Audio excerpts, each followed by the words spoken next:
Day 22. Rings, rings, and even more rings. We have now added a lot of rings to the game, but let me show you the new ones I've made. Most of these rings need special functionality, and I'll explain why. I was meant to put this updated skull ring sprite in my previous video, but I used the really bad emoji one, so let me just... Now that we've got rid of that absolutely horrible sprite art, we can now move on to Thoma's Lucky Ring. I was thinking of adding a luck system. Basically, the enemies would have a chance to drop an item, and this ring will increase the chances of that enemy dropping that item. This would work in a similar manner to how the Covetous Gold Serpent Ring would work. Adding that system will take a lot of time, and I believe that there are some much more important things that I need to fix first. So I'm gonna fix them first before I add that. Now for my personal favorite, Dover's Ring. You will obtain Dover's Ring through a quest line, and this ring has some very unique effects. Once equipping the ring, the player will be given an effect. I haven't really decided on that yet, so that's up in the air. But that's not the unique part about this ring. If you try to take the ring off, the ring will now break, and the player will no longer have access to Dover's Ring. And yes, I know, it's exactly how the Ring of Favor works from Dark Souls, but it's such a cool concept that I just can't not have it in my game. It's so cool. Oh yeah, I also added this this key item. I'm not really sure what it does, to be honest, but I'm sure it has absolutely no lore implications whatsoever. Anyway, that's what I did on day 22. Day 23. I thought it was about time to add enemies into my game world, but there were two things that were really getting in the way of that. Number one is that when an enemy walks into a pick-upable item, it crashes the game. And number two is that the enemies know where you are all the time, which is a bit of a problem. So how did this skeleton fix these problems? Well, let's fix the game crashing first. The item is expecting a body to enter its collision shape. This is great because the code in the player is waiting to add the item to the player's inventory.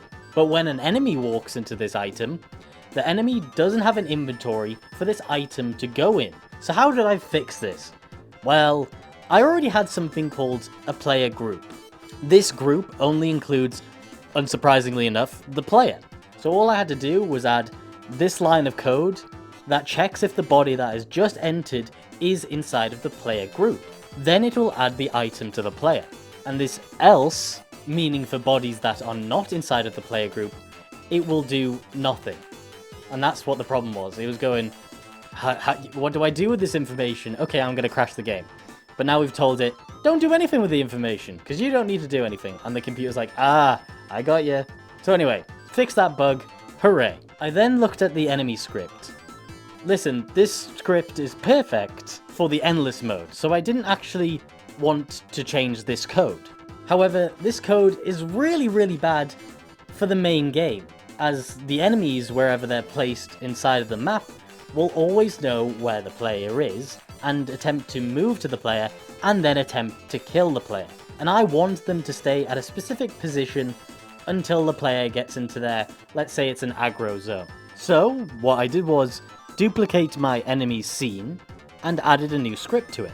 I then re-imported my regular enemy script so that I could modify it into this new behavioral system. With a little back and forth from Chatgpt, testing in game for a few minutes, and a Skyrim reference, it works perfectly. We are now a huge step closer to actually getting the next update out, so I'm very happy with what I did on day 23. Day 24. I took a look at my old levels, and if anyone remembers, there was a scarecrow in the middle of this field. I really didn't like the jump scare, and it just felt a bit out of place now, so I got rid of it. But now I have the problem of having this massive empty space on level 2 with absolutely nothing for the player to engage with. So I filled in that empty space with a new event. This event is triggered when the player picks up the skeleton skull ring. A flying enemy will now spawn 20 meters above the player. Because the player is unaware of this event, the player might turn around and go to climb up the tower, and the flying skull might catch them off guard. I might change this in the future, but for now, that's what happens. Day 25. I'm gonna be honest, I didn't work on the game on day 25. All I did on day 25 was watch South Park and go to the gym. Why are you booing me? I need time off too, you know. Do you know how hard it is doing this every single day?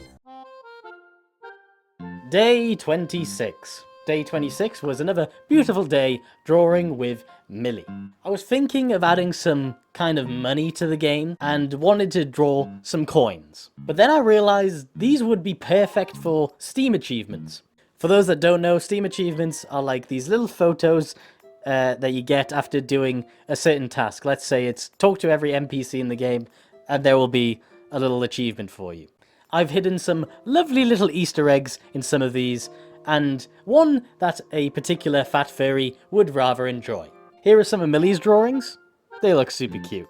Another successful Millie day. Day 27 was tough. My brilliant teacher, Chatgpt, betrayed me. Well, kinda. Chatgpt can be a very useful way of learning how to code. But sometimes, Chatgpt will add something to your code, thinking it'll work, but your game engine is doing something that Chatgpt doesn't tell you about. So I was fixing the ring equip slots so that the effects will apply once the ring is put inside. Then the ring effects will be taken away once you unequip them. Chatgpt suggested I should use an array. This would keep track of whether a ring was already equipped or not. I was like, great! I'll take that. I put it into my game, and then this happened. I was like, why can't I add my ring into the ring slot now? I was thinking, oh, this is no problem. I'll just go back to the code that was previously working because I know that works. Oh fuck. The previous code that was working is for some reason no longer working.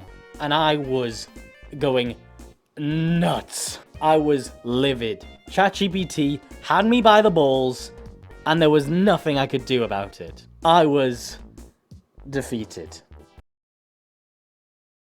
Day 28. Just kidding. I found out that adding the array was the issue. An array overwrote my manually added equip slots, and that's why I couldn't put my rings into those slots, because there were no slots. If that doesn't make any sense to you, well, you were like me about a day ago. Anyway, all is fixed and now works as intended. So I never have to look inside of this script ever again, because it's doing my head in. You know, I've learned something today. Even if you fail at something once, twice, 100 times, you haven't really failed. You only fail if you don't continue to fail and learn from your mistakes. Anyway, I must thank my Patreons. I like to say a huge thank you to Fabia and Bambolina. Thank you so much for your continued support. You guys are the best, and I appreciate it.